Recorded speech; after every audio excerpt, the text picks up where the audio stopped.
All right, that was our bell. It's time for us to get started.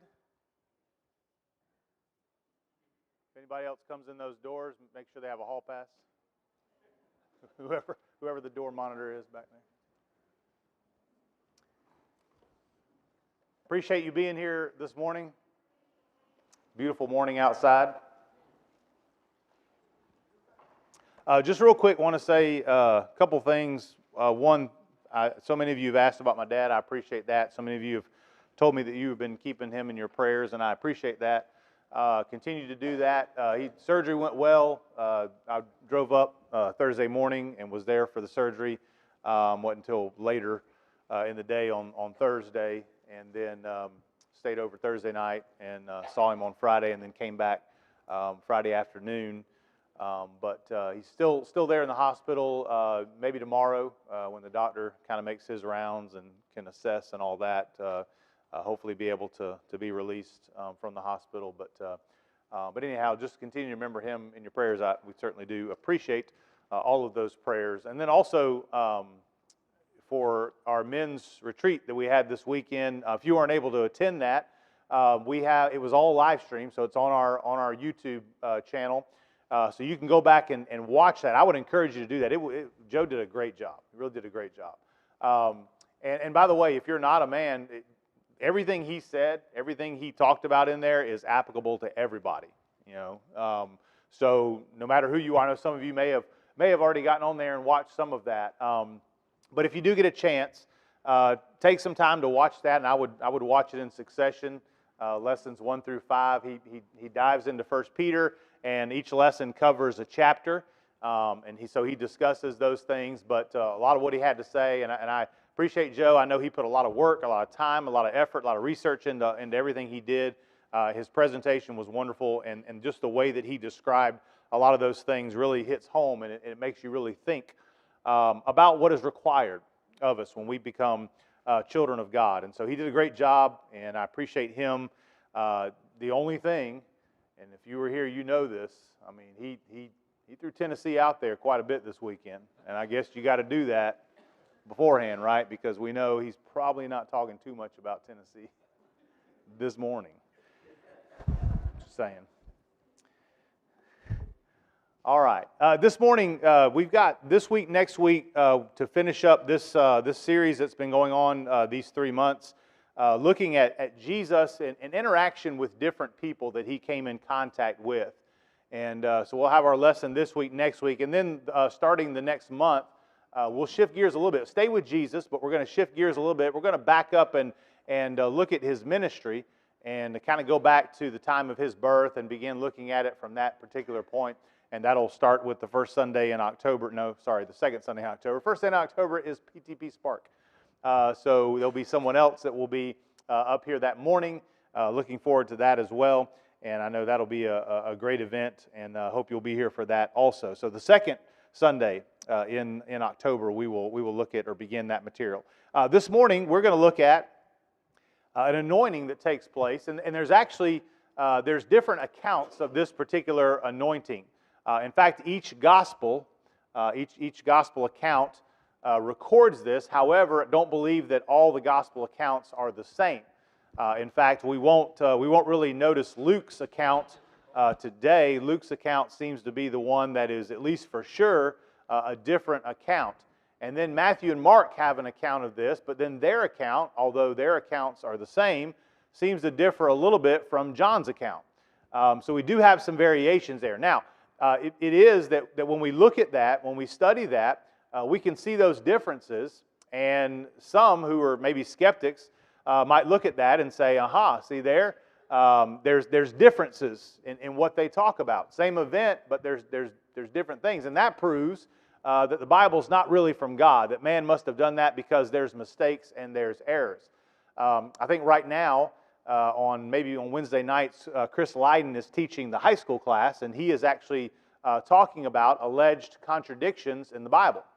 And if you've ever done any study on that, that's one of the things that skeptics will use as fuel against Christianity, our faith, but against the Word of God, to try to prove that the Word of God is not actually from God, that it's full of mistakes. And if they can prove that it is full of mistakes, then they feel like that denies the existence of God. But when you look at this, there are some general rules that you have to keep in mind. It could be that one particular author leaves out some details that another author fills in. It's really kind of like, if you and I were out here after services, maybe we were right outside in the parking lot and we were talking. And it could be that maybe I'm facing this way and maybe you're facing this way, and we're having a conversation, and all of a sudden, I'm facing this way. I hear tires screech. And as I'm turning, naturally, to kind of look towards that sound, you can hear the crunching and the crashing of metal and that sort of thing, and there's a car accident, okay? So the police come, and they're trying to figure out what happened and assess all of that, and maybe you and I go up to them and say, look, we were witnesses. We were out here in the parking lot when this took place. And so they might say, okay, let's take both of you separately, and let's let you give us the account of what happened.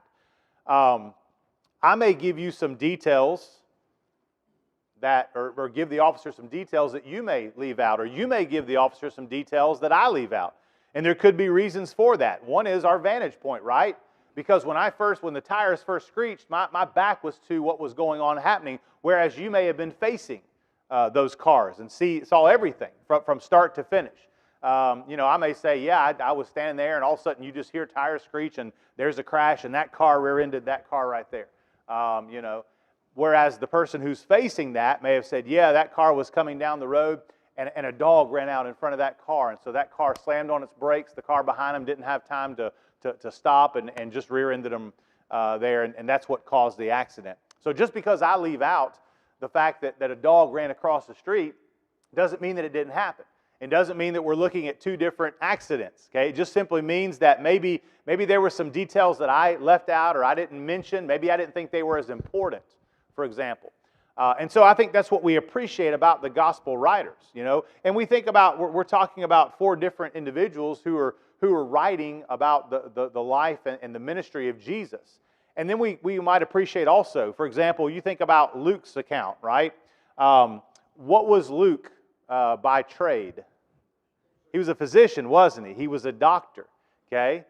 Now, we've all been to the doctor before, right? And some of you have that medical experience, and some of you are doctors, some of you may be nurses serving in those capacities and all that. But it could be that doctor might be a little more detail-oriented, for example, on certain things because of the fact that they deal with things that need or require specifics. So there's a lot of reasons for that. But just because there are some differences in the text does not mean that there are some contradictions there. Does not mean that at all. And so there are easy ways to reconcile that. And just as with anything else, we want to give the text the benefit of the doubt. We're not just going to assume that this writer was making something up or that writer was making something up, but we want to give them the benefit of the doubt and say, okay, what's the possibilities in this? And so there are certainly some possibilities in that. I do believe that Luke's account is a different account than what Matthew, Mark, and John write down or record. But I also think that it's very possible that Matthew and Mark's account is different from John's account. Now, we're going to read those, and as we read those, I'm going to point out some things in there and kind of show you some possibilities as to how you can reconcile that if you do believe those are the same accounts. But at the end of the day, I think for us and for the purpose we have here, I don't want to get too caught up in all of that because we could spend all class debating whether this was the same event as that one and how we can reconcile this with that. And then maybe we don't take anything away from the text, which is what it's meant to do, right? We're supposed to learn from this and to be able to take something that we can use in our own life. And so I don't want us to miss that because I think that's important for us to be able to do. So here's what I want to do.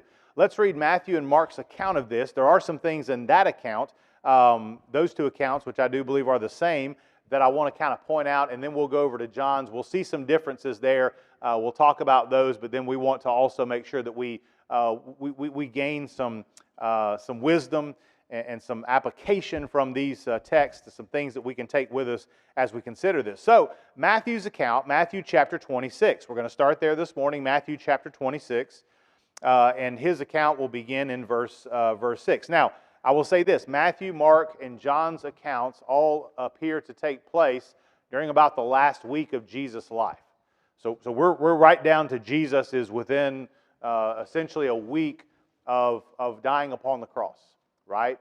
And if you ever get time to do this, as you're studying on your own and doing some things like that, study the last week of Jesus' life and all the things that he did and said and all of that. It's really interesting to be able to go and to look at all of that. I think going back, and I think there's a lot we can gain from that. This would have taken place during that particular time.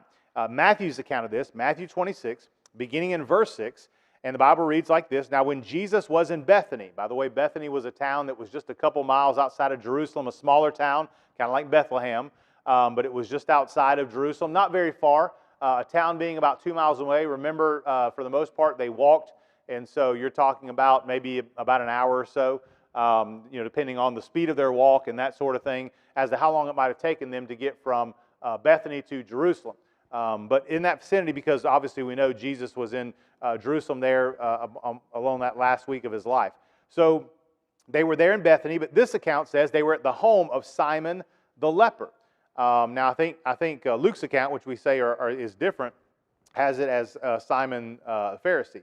Simon the leper, a woman came to him with an alabaster vial of very expensive perfume, and she poured it on his head as he was reclining at the table. But the disciples were indignant when they saw this, and they said, "Why this waste? For this perfume could have been sold for a high price and the money given to the poor." But Jesus, aware of this, said to them, "Why are you bothering the woman? For she has done a good deed for me. For you always have the poor with you, but you do not always have me. For when she poured this perfume on my body, she did it to prepare me for burial. Truly I say to you, wherever this gospel is preached in the whole world, what this woman has done will also be told in memory of her." So here's some things we notice about Matthew's account of this, right? He says they're in Bethany, they're at the home of Simon the leper, and this woman comes in. Now, he doesn't name who the woman is, just says a woman comes in, okay? A woman comes in, it says that she has this alabaster vial of very expensive perfume, and she pours it on Jesus' head, anointing him, and he was there, he was reclining at the table. Now, here's the details that Matthew gives, right? Matthew gives this detail, that the disciples were indignant when they saw this, okay? So he's kind of lumping sort of all of them together. We'll see in a minute where, I think it's in John's account, only Judas is mentioned in that. Matthew was a tax collector, right? So maybe Matthew, this stands out to him because anybody that deals with money, right, this is going to be a detail that might stand out to them. And so that could be a reason why Matthew specifically mentions this, but he doesn't just pin it on Judas. Kind of like they all sort of felt the same way about this. So they were indignant, and they said, "Why this waste?" You might think making that statement might have been, or Jesus could have taken that a little personal, right? Why did he waste that on you, Jesus? But why this waste, right? What do they mean by that? They said, "For this perfume could have been sold for a high price and the money given to the poor." How noble of them, right? They were only thinking of the poor, right? Okay, and we'll see in a minute. Judas has there's a little bit of different thought about him, but Jesus defends her. Okay, he defends her. Now, Jesus has done this a few times in his ministry. For example, there was a point in time where there was a lot of children around, and they were coming to Jesus, and the disciples were trying to kind of shoo them away. Get these kids out of here. This is adult stuff. This is adult business, right? And Jesus says, no. You let these children come to me, okay? So it's not the first time that Jesus has done something like this. Or maybe we think about over in Matthew the 16th chapter where Jesus had asked his apostles, who do men say that I am? And they're saying different things that's being said about him, some say Elijah and John the Baptist and all this. Who do you say that I am? And remember, it was Peter who made that confession there that you are the Christ, the Son of the living God. But then as Jesus is talking about his death, Peter rebukes Jesus, doesn't he? Far be it from you, Lord, that you're going to die. That's not going to happen. And then what does Jesus reply to Peter? Do you remember what he says to him? He says, "Get behind me, who?" I thought his name was Peter. Jesus calls him Satan. By the way, we love Peter, and Peter goes on to do some great things for the Lord. But what would you do if Jesus ever called you Satan, Wow, you'd have to really do some self-inventory at that point, wouldn't you? Get behind me, Satan. Jesus is rebuking Peter for what he was doing to Jesus, what he was saying to Jesus, right? There were times where correction needed to be made. And in this instance, the attitude that they had towards this woman and what she had done, Jesus needed to correct this, didn't he? And so he said there in verse 10, he said, "Why are you bothering the woman? For she has done a good deed for me." Now, I want us to kind of stop on this for just a second and think about this, right? Could it be, and I don't know, sometimes I know there are times where I can be like this and there are times where I'm totally not like this. But could there be times in our life where maybe we find ourselves with kind of a bit of a critical eye, we're criticizing, maybe we're watching something and we think, well, I would do it this way, or, I could do it better if I did this, or whatever the case may be. And it could be in different things that we do, right? For example, something that maybe I know a little more about, or I feel like I specialize a little more in, I might be a little more critical than I would about other things, right? For example, if I'm watching a cooking show with my wife or my daughter or whatever, I try not to be too critical, because if you put me in that kitchen, it'd be really bad, okay? So I try not to be too critical when it comes to that. But then if I watch maybe a basketball game or a football game, right? And we do this, don't we? We call it armchair quarterbacking, but we tend to get critical, right? Why did he throw that pass? Why did that coach call that play? And so if we're not careful, we find ourselves maybe being a little bit too critical. Notice what Jesus says here about this one. He's defending. He says, "Why are you bothering the woman? For she has done a good deed for me." So here's a woman who did something that was good. She did it for one who was good. And yet still, they found reason to criticize. Now, could it be that if we're not careful, we too could find ourselves criticizing others who are just simply trying to do a good deed, who are trying to do what's right, who are trying to do something maybe in service for God? And I'm not saying if somebody's doing something that is not right when it comes to Scriptures and all that we shouldn't say anything, just let them continue down a path that was wrong, right? I'm not saying that, because we see examples where that has to happen. For example, when we get to the book of Acts, we see a man by the name of Apollos, right? And he was teaching and preaching. He was a very eloquent man. He was mighty in the Scriptures, but there was something that was wrong with what he was teaching, and it came to in regards to baptism, right? And so Aquila and Priscilla, what did they do? They pulled him aside, right?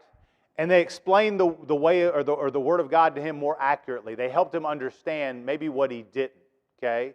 Now, they weren't being critical of what he was doing.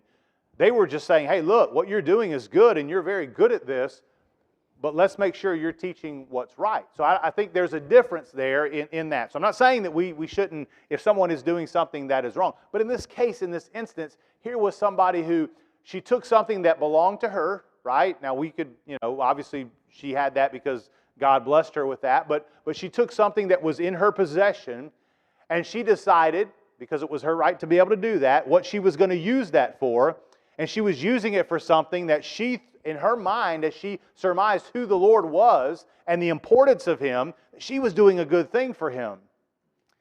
And yet the disciples thought to themselves, well, we could have used that for something else. We could have taken that and sold it and given all that money to the poor and all that kind of stuff. It's like recently, I don't know if you kind of kept up with some of this, but Elon Musk, who runs Tesla, and then he has SpaceX and all that kind of stuff, he recently bought Twitter, which I guess is called X now.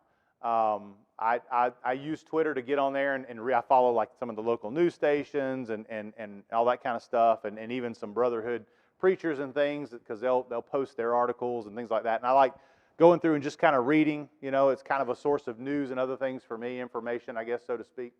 But he was criticized for buying Twitter because I don't know what the price was. I mean, it might have been around $1 billion or so, something like it was something.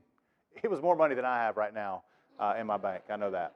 So he bought this, but he was criticized for that because a lot of people said, well, he could have taken that money And instead of buying Twitter, he could have taken that, and if he would have used that money to feed the poor, he could have fed all those in the world that were hungry or needed food. He could have done all of this with that money, right? By the way, I would imagine, I don't know this for a fact, but I would imagine that probably many of those people who criticized him for that, although they may not have $1 billion to buy something like Twitter or something along those lines, what are they doing with the money that they do have? Are they feeding the poor in their community, in their neighborhood, right? On a smaller scale.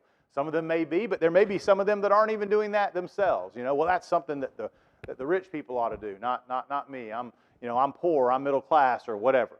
But he was criticized for that. Okay, and so sometimes somebody can do something with something that they have possession of, and they might see the good in what they're doing, but other people are standing sort of on the outside, waiting to pounce, waiting to criticize for what was being done. And in this particular instance, here's a woman who has done something good for Jesus, done something good for Him, recognizing Him as who He was and as Lord. And in humility, she does this for Him, and now she is facing criticism for this. But I'm so thankful Jesus stands up for her. And so He says, "Why are you bothering the woman? For she has done a good deed for me. For you always have the poor with you, but you do not always have me. For when she poured this perfume on my body, she did it to prepare me for burial." So here's Jesus again alluding to what's going to be happening, what's going to be taking place, right? I still don't believe that the apostles or disciples really grasped or understood just yet, exactly what was going to happen to Jesus. And then we understand that, right? I mean, think about it. When Jesus entered Jerusalem there at the end of His life, right before He was going to be crucified, what was the occasion like when He entered into Jerusalem? You remember what people were doing for Him? Were they booing Him? Boo, Jesus. He came in on a donkey. They were laying the palm leaves down, all that, right? I mean, he was basically getting the entrance of a celebrity, of a king, so to speak, of somebody who was worthy of that kind of entrance, right? But by the end of that week, what were people going to be doing? Crucify Him, right? Kill Him, in other words. So the turn that takes within a week's time is simply amazing. But at this point, Jesus hasn't got to that point yet where people are yelling this and saying this. But she does it, He says, to prepare me for burial. But then He says this. I think this is interesting what Jesus says in verse 13. "Truly I say to you, wherever this gospel is preached in the whole world, what this woman has done will also be told in memory of her." It's a pretty amazing thought, isn't it? Do you think that woman, when she woke up that morning and when she found out that Jesus was there and she thought, "I'm going to go do this," that she thought that this would be talked about 2,000 years later? Is there anything in your life that you've ever done that you thought people are going to be talking about this 2,000 years from now? I have not done anything that interesting or important yet, okay? And I probably never will. But this woman, and by the way, this wasn't some great act. She wasn't standing on some mountaintop, with lightning coming down and performing some kind of a miraculous. This wasn't any of that, was it?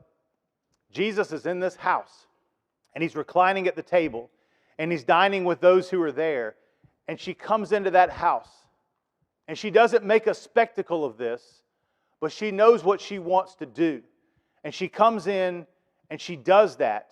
And as she does it, she is receiving criticism for what she has done. And yet Jesus defends her. He sticks up for her. And not only does He say, leave her alone, she's doing a good deed, but then He goes on to say that wherever this gospel is preached, what this woman has done will also be told in memory of her. Here we are 2,000 years later, and we're talking about her, aren't we? Isn't that amazing to think? Sometimes the deeds that we think we do, we may not think much of them. We may not think that it means a whole lot, but it may mean a whole lot to the Lord. And at the end of the day, that's exactly what we want to do things for God. We want to do things for the Lord. And what this woman did, although others were criticizing her, what she did, Jesus looked at and said, no, she's done a good thing. You leave her alone. In fact, it's such a good thing that what she's done is going to be talked about from now on. Before we move on to Mark's account, real quick, anybody, any questions, any comments about kind of what we've noticed so far with this anointing here of Jesus? All right, let's move on to Mark real quick. And Mark's going to be a parallel account of what we see here. We'll see a lot of the details that are the same there in what happens and what takes place in Mark's account. Mark chapter 14 is where this particular account takes place, again, because it is at the end of Jesus' life. It is at the end of the gospel accounts, or moving towards the end of the gospel accounts. Mark, the 14th chapter, beginning in verse 3, while he was in Bethany at the home of Simon the leper. See, there's the same, right? It says the same thing in what we just read. Same thing here, right? We have him in Bethany. We have him at the home of Simon the leper. He was reclining at the table, and a woman came with an alabaster vial of very expensive perfume of pure nard, right? So pretty much same thing that we see in the other account. She broke the vial. She poured the perfume over his head. But there were some indignantly remarking to one another, why has this perfume been wasted? For this perfume could have been sold for over 300 denarii, and the money given to the poor. And they were scolding her. But Jesus said, leave her alone. Why are you bothering her? She has done a good deed for me. For you always have the poor with you, and whenever you want, you can do good to them, but you do not always have me. She has done what she could. She has anointed my body beforehand for the burial. Truly I say to you, wherever the gospel is preached in the entire world, what this woman has done will also be told in memory of her. So one of the things that Mark gives us as a detail, by the way, he does give us sort of the worth or the value of this perfume. He doesn't just say that it's expensive or costly. He says it's worth about 300 denarii, which essentially equates to about 300 days worth of working. So if you were to remove all of the Sabbaths of the year, right? There would be 52. If you were to remove that, you're looking at essentially a year's worth of work. So you would have to work for an entire year, not spend a dime of that money, not have any taxes taken out or anything like that. Take all of that money that you've earned for that 1 year, and that would have paid for what this woman had. Now here's what also stands out about this, okay? This is a woman who has this. This is a woman who is doing this. Right? In that society, in that day, in that age, women didn't do what our women today do. They go out and they get jobs, and we have some women that do very successful, go out and really earn a great living and all of that. That wasn't what happened back then. The man is who went out and worked. And if a woman found herself as a widow, maybe, perhaps, there was going to be a struggle there because she didn't have somebody who could take care of her. And so the rest of her life was going to be a struggle when it come to financial things, unless her husband left her sort of financially set for life, so to speak. So for her to have this, and for this to be worth an entire year's worth of pay, for her to take this and use it to anoint Jesus with, that's a big deal. I want us to understand. I don't want us to miss that, how big of a deal that was. And so she does that. We see some of the same things we see in the text there in Matthew. Again, they scold her for that, saying the same thing. Couldn't we have sold this and give it to the poor? Jesus defends her. Leave her alone. Why are you bothering her? She's done a good deed for me. But notice what Jesus says in verse 8. I love what he says here in verse 8. He says, she has done what she could. Think about that. Jesus says she has done what she could. Do you have the same abilities and talents as the person sitting next to you? Maybe you do for some, maybe you don't for others, right? As you look around this room and you think about different individuals and maybe you think about their strengths. What are they good at? Some may be good encouragers. Maybe some are the ones that you sort of gravitate to when you get here because you know how encouraging they can be and the things they say to you, right? There are some who are really good at that. Maybe they're good with their words. They know the right thing to say at the right moment, right? Whatever the opportunity calls for.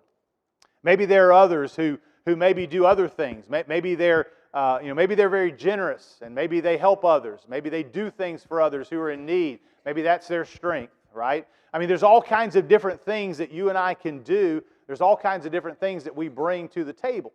And by the way, this morning in our lesson, we're going to talk a little bit about that from 1 Corinthians chapter 12 and how we're all members of the same body, but we're all different. We all bring different things to the table, so to speak.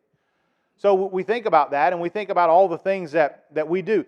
But it also depends upon our resources, right? Okay? Whatever resources you have at your disposal, that's what you can use in order to serve the Lord. Somebody else might have a lot more resources that they can use, right, in their service to God. Okay? So notice what Jesus says about this woman. She has done what she could. There may have been a lot of things that she was not able to do, right? Especially in that day and age, especially in that society. There may have been a lot of things that she was not capable of doing. But what she could do, Jesus says she does. She has done what she could. So my encouragement to all of us would be, don't, when you do things for the Lord, don't do it in a comparative way. And what I mean by that is, and we do this sometimes, we don't mean anything by it, but we do this sometimes. We see someone do something, and we think, man, that's really awesome. I should do something like that. That would be good. Not because we're seeking praise, but just because we see the good that it does, and maybe we think to ourselves, I want to be able to help somebody like that. I want to be able to do that. But what happens is that if we compare ourselves to others, okay, if I don't have the same resources or the same ability or talent or whatever, what I try to do in that same way, it might fall short. And then I feel bad about what I've done. I feel like I haven't done anything. I feel like I haven't helped anybody. Let me encourage us. Do what you can. What is it that you can do?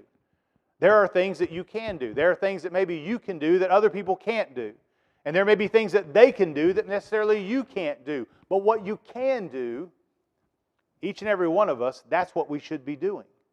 And so we look at our lives, we look at what God has blessed us. Now, God has given us some things in common, right? There's a lot of things that you and I have in common, right? Like, for example, we've all been gifted a mouth when we were born. That may be a gift for some, for a curse for some others, I don't know. But we've all been given a mouth. We can all spread the word, right? We can tell somebody about Jesus, about His church, about what God has done for them, about the love that God has for them. We can all do that, right? There are some things that are common to all of us. But the point is, what we can do, that we need to do. And that's what this woman did. Very simply put, she has done what she could. What might be a great thing to put on somebody's, tombstone would be, you think about that, she has done what she could. She did what she could do.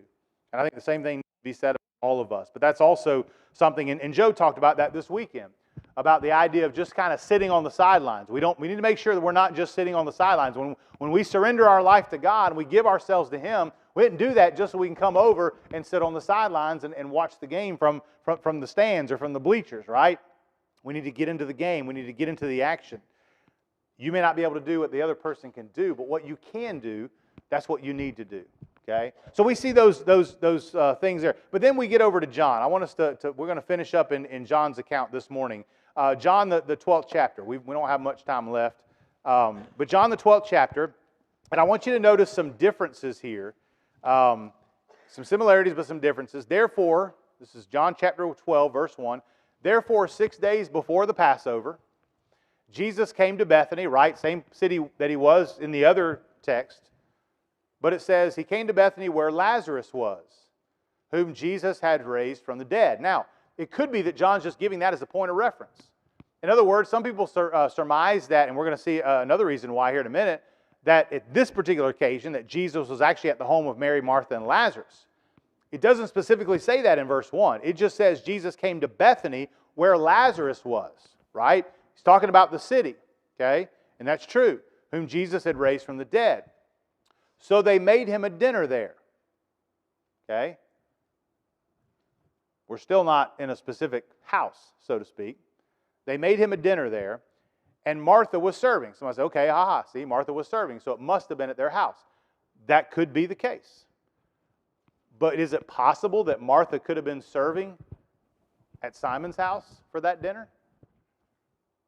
Ladies, have there ever been a dinner? Maybe somebody called you and said, hey, I want y'all to come over. We're going to have a few people over for dinner. I want you to come over as well. And then you say something along this lines, what can I bring? Well, why don't you prepare such and such and you bring that, right? And then you go over to that person's house and then you're there in the kitchen with them and you're kind of helping them with everything that needs to be done, right? To prepare for that dinner. So is it possible that Martha could have been at Simon's house and still was serving at that time? Sure, right? By the way, what do we know about Martha? We don't know a whole lot about Martha, but what do we know about Martha? She was a hard worker, right? She was a servant, wasn't she? That was who she was. Now, there's another account earlier when Mary and Martha were with Jesus. Martha was in the kitchen. She was trying to prepare everything. Mary was sitting at the feet of Jesus. And remember, Martha comes in and she says, Lord, will you tell my sister to come in here and help me? I got biscuits that are burning. I got all this stuff going. I got these pots that are, no. He says, she's chosen the better part, right? And Jesus wasn't necessarily shaming Martha for what she did, because, what Martha was doing was good. But he was trying to get her to understand, you let Mary alone, right? Okay? But Martha, I just think that's who Martha was. Martha was just that kind of person that if you come to her house, or if you come to her town or whatever, she has a chance to do something like that for you. That's what Martha's going to do. So Martha was serving, right? Again, she could have been serving at her house, but she could have been serving at the house of Simon. And Lazarus was one of those reclining at the table with him. So they were there. It doesn't tell us here specifically that he was at their house. It never says that specifically in the text. It has them there with Jesus at that point. So do you see where somebody could say, well, that's a contradiction there? We could look at that and say, well, maybe that's the same account, because here's the possibility, right? He could have been at Simon's house, and it could have been that Mary, Martha, and Lazarus were there too, because they were invited over for the same dinner, okay? And Martha's serving there at the house because that's who she is. That's what she does. Of course, Lazarus is there. Mary is there as well, right? So that's a possibility. So it doesn't mean that there's a contradiction that's there that takes place. Verse 3. Mary then took a pound of very expensive perfume of pure nard and anointed the what of Jesus? The feet. Now, the other accounts, what was anointed on Jesus? His head, right? So the skeptic would say, aha, see there? One account or two accounts say that it was his head. They say it was his feet. See, there's a difference there. One of them's not telling the truth. Therefore, this is not an accurate account. The Bible's not right. It's wrong. All that kind of stuff. Now, if you were to try to answer that, how might you answer that? What would you say to somebody who might say something like that? Why not both? Okay? Is it possible that she could have anointed both his head and his feet? Now, it says that it was a pound, right? I mean, if we're talking about a pound in our book, there probably would have been enough for her to pour on both his head and his feet. Okay? So it could have been both, could it not? Okay? Could have been both. Or, again, this could have been a different occasion. Because Jesus could have, it's possible, right? We talk about Marys. Was Mary a common name at that time? There was quite a few Marys, weren't there? You read through the Bible, sometimes you get a little confused. All right, which Mary is this, right? So there was more than one Mary during that particular time, obviously, okay? But it doesn't mean that it's a contradiction, because there is a possibility there that both could have happened. But again, sticking with John's account, she anointed the feet of Jesus and wiped his feet with her hair, and the house was filled with the fragrance of the perfume. Now, verse 4, this is where there's a little bit of a difference as well, okay? Matthew and Mark kind of pin it on the disciples as a whole, but John gets specific here. But Judas Iscariot, one of his disciples, okay, because maybe not everybody was saying, maybe one person was saying it, but they were all kind of thinking it. Sometimes that's the case as well. But Judas speaks up here, and he names him specifically. By the way, the one he says who intended to betray him, and said, why was this perfume not sold for 300 denarii and the proceeds given to the poor people? So see, there's a detail that we see exactly the same in the other account, right? There in Mark's account. So there's a similarity there. Now, watch what verse 6. Now, he said this, talking about Judas, not because he cared about the poor, but because he was a thief, and as he kept the money box, he used to steal from what was put into it. I don't know about you, I almost kind of laugh. It's almost a little humorous to me that John kind of throws this in there, right? When I was growing up, I used to watch, I still love funny stuff to this day. Make this quick. But there used to be an old comedy show, like skit show in living color that would come on, Keenan Ivory Wayans and all the, and they had some pretty funny skits. But I remember there was one where there was a lady, and she was kind of, just skit was her hanging out her window, and she would say hey to her neighbors as she walked by, and she said, she would say, oh, there's old so-and-so, she's so sweet, da-da-da-da, and all this. And then all of a sudden she'd say something nasty about her. Boy, her feet smell like, da-da-da, or something like that. And she said, but I ain't one to gossip. I'm not one to gossip.